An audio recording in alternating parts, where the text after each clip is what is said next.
Welcome to the Stay Human podcast. The Stay Human podcast was created with the purpose of demystifying sales and what it means to be a great salesperson. This podcast will help you master the necessary communication skills to be the best that you can be. Whether you are just starting off your career or want to brush up on your sales skills, this is the place for you. It doesn't matter what industry you're in, whether it's your professional or personal life. This is the one thing all successful people know how to do well. So if you're ready, let's get started. Here is your host, Malvina. Hello and welcome to the Stay Human podcast. Thank you so much for tuning in. If you haven't already left a review, please do. And thank you to everyone who has already left their feedback and their review. On today's episode, I am joined by Sydney Wong. She is the founder and CEO of VenturX. VentureX offers startup tools for tracking product validation and business planning for early start entrepreneurs looking to reach revenue, new customers, or funding. The startup industry is like a battlefield with a few winners, but Sydney saw the opportunity and she built her company mission around what would it take to produce more winners. On today's episode, we talk about everything that has to do with startups. 1. Why certain startups fail and others succeed. Why a challenging environment could potentially be an opportunity for startups. And we go over skills for success within the startup environment. So if you're ready for today's episode, let's get started. Sydney, welcome to the Stay Human podcast. Thank you so much for having me. I'm so excited to have you on the show. I want to talk about your experience with startups. But before we begin, tell me your story. So a few years ago, I was working in marketing automation, and I was working for a new company here in Montreal. And then I had a friend who was from San Francisco, and he said if I was very interested and serious about learning more about tech and startup, I needed to move there. So within the first 10 days or so, I bought a plane ticket, a one-way plane ticket, and I moved in with him. And then I stayed there for several months, trying to find my own place and trying to find, my purpose there, and just learning so much about startups and entrepreneurship, investments, all of these things. And it was just a whole new, really exciting world for me. So I had the chance to meet all of these great people who all had, set focus on where it is that they need to go, where they are now. And I wanted to bring this kind of structure and energy into the rest of the world. So that's actually why I built VentureX. So our platform is for tech startups that are looking for seed stage funding. They put in their metrics, they put in where they're at, their traction, all this information, and then they get best matched with the most active funds that are best fit for them. Super interesting. I don't know actually the numbers from the top of my head, but I'm assuming a lot of startups start up every single year, and so many of them actually end up failing. Why? Yes. So in every major city in the world, there is a 54% increase in terms of startups. So this is an increase in accelerators, startup co-working spaces, and incubators in every major city in the world. It is a huge growing industry and the backbone of most countries.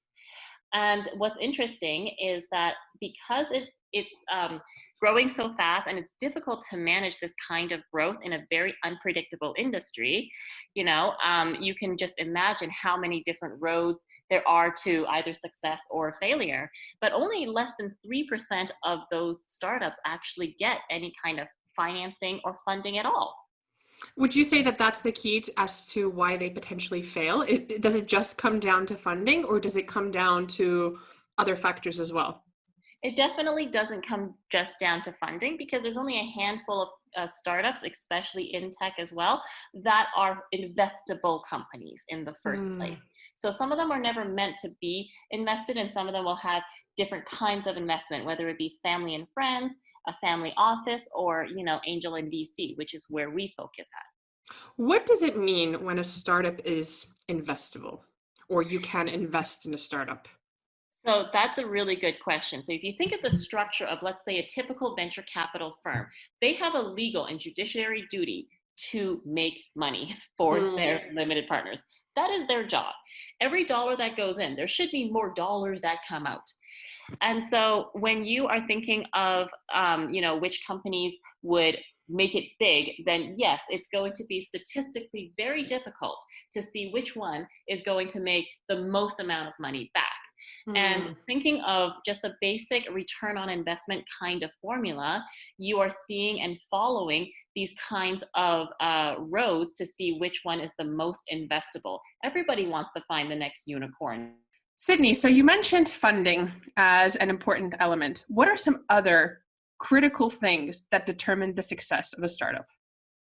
Well, I think that this current environment that we're in actually does tell a lot about what it takes, because it challenges everyone in every industry and aspect of building the business.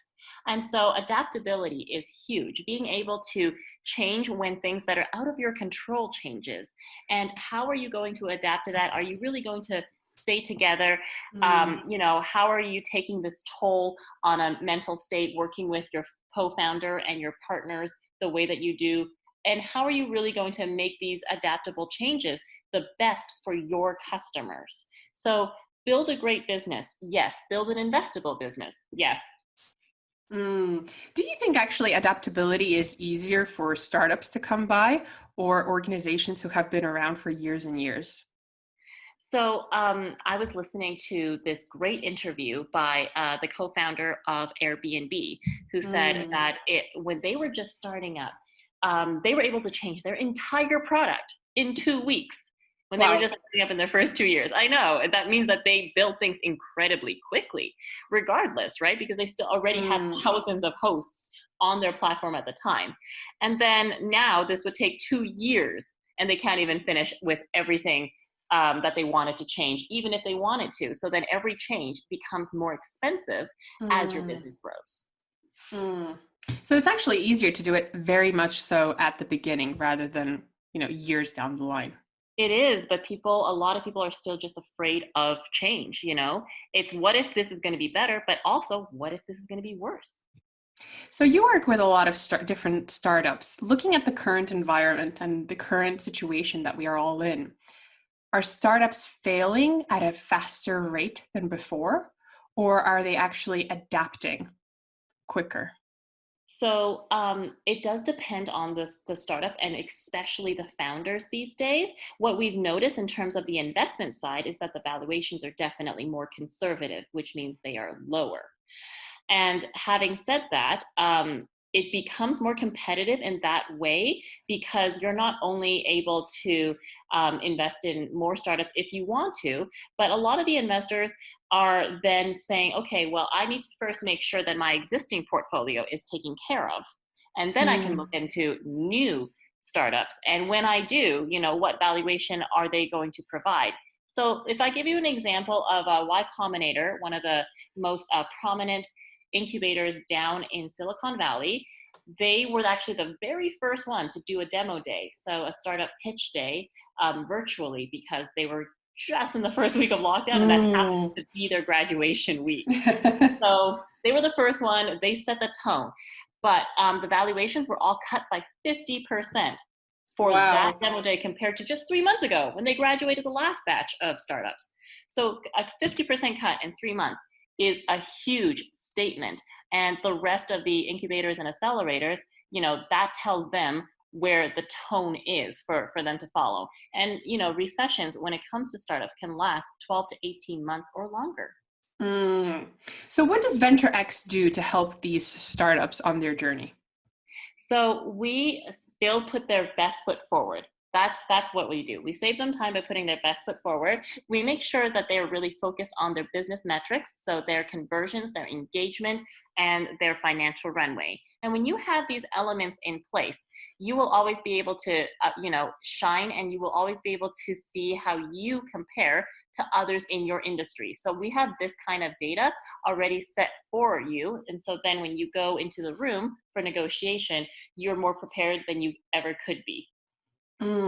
It's very interesting. Actually, even if I look at the environment now, I know so many people who are moving away from the corporate world and potentially starting up their own startup or joining a startup, on the journey. What would Mhm. you say are the skills that make someone very suited for a startup? Because let's face it, it's not an environment for everyone. Yes, absolutely. So speed is definitely the best part of, and the most exciting part Mm. of when you join a startup right from corporate. So you're able to do everything faster. To me, that's amazing. I'm an efficiency nut too. So to me, that's amazing. There's no red tape. You can get things approved faster. You can get things done quicker, but you have to really want that. So of course we hear in the news every day in all of our countries, millions and millions are going for unemployment. Millions have lost their jobs and have been furloughed. And so they're Yeah. looking for something new, but they're looking for that ability to depend on themselves, that Mm. ability to build something that no one else can take away from them anymore. And that is huge and admirable. Amongst the best startups in the world, including Airbnb and Uber, came out of a recession. They came out of a need. They came out of a market that was this tough. It was different, but it was this tough, right? And Mm. and they also raised money at a conservative valuation, and now they are, the most profitable and highly valued companies in the world. So it definitely can happen, whether you are starting it yourself or whether you want to join something. But you just have to really want that speed, efficiency, the ability to learn quickly enough that it outweighs going back to your corporation. Is there an element of risk? Because I'm thinking that a risk-averse person would probably not step foot in a startup environment. Yes, there is definitely the element of risk. So the way that I have actually explained it to one of my close friends who, works at a big bank, and he's like, well, should I, he was at a startup event because they were the sponsor, Uh-huh. and so he has that love of being next to the industry all the time. They're always a sponsor. So I was explaining to him that you should calculate how your next 24 months is going to be. Are you planning in having a baby? Are you planning in getting married? Are you planning Mm. in, going to travel for 6 months? What are you planning to have? And then you have to have a very honest conversation with yourself in terms of what is your bottom line? When are you going to Mm. get out? If you're going to get out, if things work in this direction or this direction, right? So if you have these kinds of honest plans with yourself and you really stick to it, then you can, limit your risk and increase your reward. A great example would be Richard Branson, who somehow was able to limit his risk because his negotiation power was so great. Mm. His first flight in the US with Virgin Airline was on a borrowed plane. He didn't purchase any airplane. He wanted to test out the market by borrowing an airplane and seeing if he can fill all the seats. That's all he wanted to do. And Very if it doesn't clever. work, he was going to he just gave the plane back. And Mm. this was incredible.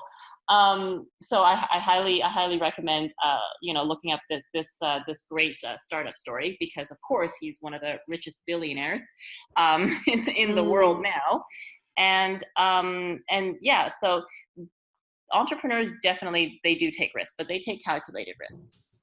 What are some success stories of startups that you've worked with that you can share with the audience? Yeah, so we have had this really interesting startup that we worked with in the past year, and they want to build very similar to Elon Musk's Hyperloop. Ooh. But yes, exactly. So coming from Europe and coming to Canada, they want to build it here. So we've helped them raise their first part of their funding, but because their round of funding was so big, they are still currently working on that second part, and then they're going to implement it here. And we're so happy with their innovative ideas and the fact that, me living in Canada would love to see things move a little faster than it does now. It takes me like 6 hours just to get from Montreal to Toronto. I would love that in an hour or 30 minutes. For the listeners who potentially aren't aware of what Hyperloop is, could you just tell us? Oh, absolutely. So in Europe, you guys have these high-speed trains. It's like that, but like on ecstasy. It's just way faster. So it's kind of like that cartoon Futurama where you just bullet through from point A to point B. Amazing, amazing. And they're just starting off. Yes. Amazing. What do you think is going to determine their success in the next few years? I think that whenever we look at how the industry and the market moves, we look at the industry leaders, right? So as an angel investor, myself, I would look at where the VCs are moving towards and where they're moving away from. And that has huge impact. So he would be looking where Elon Musk is moving towards and where he's moving away from. And that determines a lot of how it's going to affect his valuation and his industry as well. So he's already raised millions of dollars. He needs millions more, right? And that would then be determined of how he's going to be able to get that, what the valuation is, and the needs in the market in the next little while. So we are looking at possibly, being a little bit further away from each other in terms of social distancing when we're traveling. So these kinds of new features and implementations, how are you going to keep people safe within a Hyperloop? That's going to be a make or break, I believe, as one of the key factors. Wow. Have you worked with a startup where you've given it your all and it just didn't work out? Oh, so, of course, we've had a lot of those. And, Mark Cuban has this great quote. He always said, it just takes one. It just takes one. You don't know any of his failures, but you know his one success. And if you really believe that it just takes this one time, this one shot to get it in, to get it right in the right timing of the market, especially, that is what's going to really define you. Your failures don't define you. They help you become stronger, but your success is actually what everyone else will remember. So if you have a great idea and you think you're onto something and you want to start a startup, how important is it actually to look at the environment, look at what's happening around you, and make sure that you're timing it right? Because you've just mentioned that potentially not timing things correctly could actually lead to failure or to things not happening how you wanted them to happen. Yes, absolutely. So a lot of people would, probably everyone that you and I all know together would say, I had the idea for Uber first. Well, of course you did. That was just called calling a taxi. But that's not the point. The point was that the timing wasn't right in the market, right? It was only right in the market at a certain level. And it is really important how these things do come about. There were a lot of inventions that, it was the right timing when Thomas Edison was there, but not the people that he followed, the people that he learned from, his teachers. And this happens all the time. Timing is potentially more important than your pricing and more important than your market and things like that too. So one great way to test it is to actually try and find a customer and then try and find another customer. You don't have to necessarily build a full-on product before you start building your traction, because you have to have enough yeses in order to validate if your idea is going to be the right one. Do people forget about that, validating the idea, or they just kind of run with it? I have a great idea, I'm going to start it up, but they don't actually test it. Well, yes, because we are never trained to be entrepreneurs. When we are in school, we are trained to be perfectionists, right? And the logical way to be perfect and to get that next A is to build all the features and then hand it in and then wait for your teacher to give you a grade. That is not logical when it comes to entrepreneurship. You have to do the exact opposite, which is extraordinarily hard for most of us to do, because we went through the same kind of structured system since we were little. I couldn't agree more with you on that. And I actually read a book recently. I can't remember the title of it right now, but it talks about the fact that we're actually never taught entrepreneurship from a very young age. Maybe you get exposed to it in college, but from a very early age, you're taught, I have to do this, X, Y, and Z, hand it in, get the grade, memorize, move on to the next thing. So it is a big mindset shift. Yeah. And the way that the system is, these are our most impressionable years. And we don't ever forget that, right? Especially because it's the same repeat year after year. We learn it for a long time. So it's not really a switch that we can really just check off. Everyone seems to be going through the same mistakes because everyone had the same early education and the same early structure. Very interesting. Sydney, I want to ask you, because you're a woman, you're a woman in business, you're a woman working with startups. What has your experience been being a female? So recently, actually, was very interesting. I was not just the only female investor at this investors roundtable. I was also the youngest person there, probably not 50 years of experience like some of them have. They were just veterans of the industry, and it was incredible to kind of understand, all the knowledge that they have and everything. And so it is very different for sure. So there are definitely differences in terms of what you would like to see and everything. One of the things I would like to see is, of course, that there would be more female investors that are coming to the table. I would also like to see more women actually applying. So even though I lead my company, it is an investment platform, we still only have like 10% of our startups being female founders. Wow. And it is so low, right? You would think that it should be at least 50, considering that, it's my face everywhere, but it's still not. And, one of the things that I practiced doing, like I actually did this, it wasn't just for practice, was when years and years ago, I really wanted to work for the UN. So I applied for all these UN jobs at all these amazing exotic locations, even when I did not qualify for the position. It turns out I really did have to speak African languages to apply for those jobs. I didn't know that. I thought it was like optional. I thought it would pick it up, and it really wasn't. So, and so then I explained that as one of the things that I always told female entrepreneurs, to just show up, to just apply. And female investors would be so happy that you actually put yourself out there and tried. And you don't actually have to qualify for 100% of the criteria. You have no idea how many other entrepreneurs come up to us and they don't qualify for half the criteria. But they're like, this is me. And the thing is that you open your own opportunities, you open your own doors, Why do you think there are so few women? I think that they are good students, going back to our point. And yeah, and they're not really encouraged to put themselves out there or do this and that. I tried to have a panel event at our co-working space last year, and I wanted to have at least one female in the panel. There were like 4 people, and so 16 men later who applied.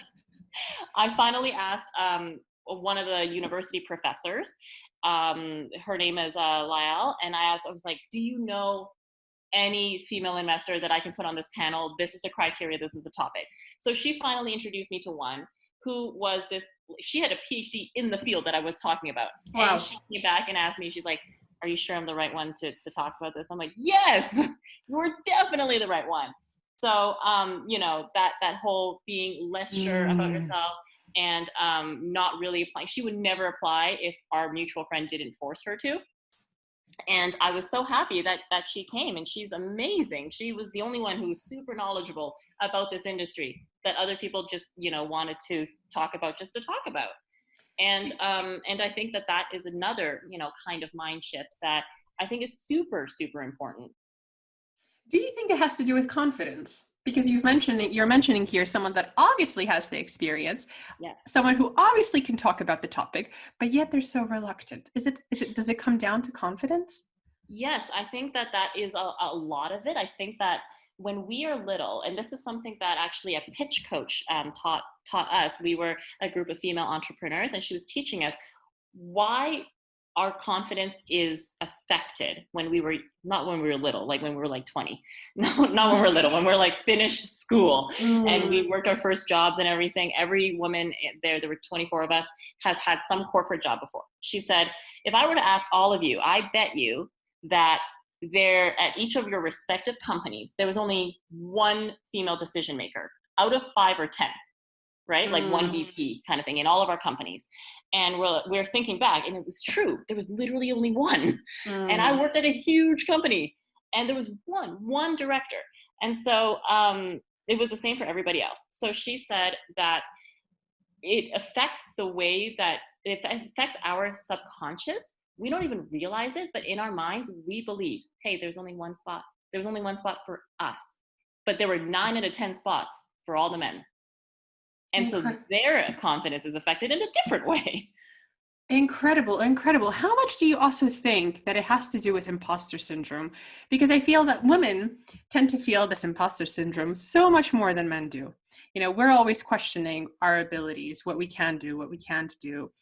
Are we knowledgeable? Are we smart enough? Are we able to put our foot forward? Does imposter syndrome only affect women? Imposter syndrome doesn't only affect women. It does affect men as well. I think that just from experiences, I believe women are questioned more about should you be here? Yes, I should be here. I mean, that's how I would say it. But I love whether or it. I not that's love the right it. answer. And and I think men are not questioned as often. There are so many times where I see, a person who looks a certain way try and get away with something, and then if a woman was in a place that is impressive, or in a position that is impressive, or invited to an opportunity that is impressive, the first few people that she would tell in her life may ask the question, how? Why? And that is awful. I personally believe that is truly awful.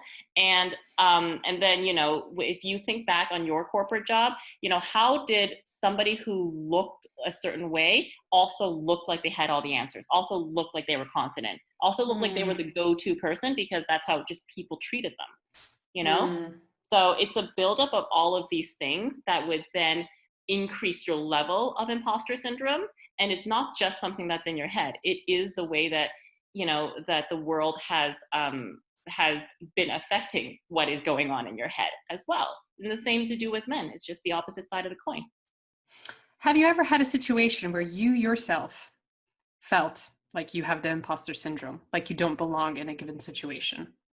Oh, yes. I didn't actually know the word imposter syndrome until it happened to me. And I said, why am I breathing like this? So I called one of my very good friends out in Spain right now. She is originally from London. And she was explaining to me, oh, because it's called imposter syndrome. I'm like, what does that mean? And so I had it in a similar way that actually a lot of female entrepreneurs have it when they make their first big sale.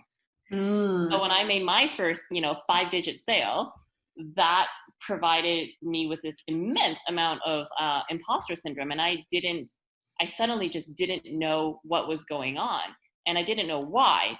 And so that was a very interesting experience to have. And I was so glad that I called the right people to ask. So rather than celebrating and being happy, you were questioning things. Oh, yes, I was having a huge breakdown. Was there anything in particular that triggered it? I don't know if there was any, I don't know if any element changed, it wouldn't have happened. I feel like it would have happened regardless, like it was meant to be. What's your advice to women entrepreneurs or women who are embarking on this journey, maybe still in a corporate job, but they have a great idea and they want to put it out there? What are your top 3 tips? My top 3 tips would be try and find a customer, right? If you are solving a problem, you are able to build a business, and really do listen to those customers. And secondly, make sure that you have a plan. So what is your milestone look like? What are your best case and worst case scenarios? List out your what ifs, and make sure that this is realistic to where you really see your life, going towards. If you have a partner, are they on board? If you have a family, how does that work? And then of course, just keep applying for things. That's what I really, really, truly want all female startups to do. Keep applying, keep putting yourself out there, give yourself a challenge, apply to 10 different opportunities, or talk to 10 different people that kind of scare you or make you nervous, and just keep doing it. But do it on like an everyday or an every week basis at least, because it's kind of like a muscle that you have to build in order to get stronger and stronger. And I think that if there are more women who take these things into account, then I would have more than just 10% of female startups in as a part of our startup network. And I would love to see that. How important is it to not discouraged by the first no that you hear? So it depends on who it's from. There are a lot of people who will tell you no, and then you have to take a step back in a much more unemotional way and say, is this person in my target audience? Yes or no? Does this person have the budget? Is this person the decision maker of this company for this thing? Does this person have the need, or are they just speaking on behalf of somebody who has a need? And is this the right timing in the market? So go through your band stages, budget, authority, need, and timing. And also make sure that, is this person too close to me? Like, do they have an ulterior motive? Are they trying to protect me, or, do we have a personal relationship? All of these things. So it really does depend on who it's from. If I'm getting a no from, a big investor who doesn't really know me and they have no reason to lie to me, then yeah, that's probably a no. But if I'm getting it from my mom, or if I'm getting it from someone who is a friend of a friend, but they don't actually follow the criteria of any part of my customer profile, it doesn't really matter, right? That's just their opinion. It's funny that you actually mentioned family, because so often, family will always question every single decision that you make. And you are probably, sometimes you might hear, yes, that's a great idea, I think you should pursue it. But more than often, I think family will really question you and really cause you to doubt yourself and the idea that you potentially have. Oh, absolutely. Yeah. I think that if you happen to have an entrepreneurial background in your family, then that may be a little bit different. But for most of us, we don't. We have a very traditional family, and your family just wants what's best for you and what they think is best for you. Which is the very traditional route. Exactly. Amazing. Sydney, if someone wants to get in touch with you, how can they do that? So the best way to get in touch with me is either through LinkedIn. Please send me a note when you send me a connection, so I know that you came from this podcast. That would be great. And or on our website, there is a contact us form, and we are pretty quick to respond as well. Amazing. Sydney, it was really lovely chatting with you. Thank you. You too. I hope you enjoyed today's episode. Please make sure you subscribe to the podcast, leave your review, and I'll see you guys next time. Take care. Bye-bye.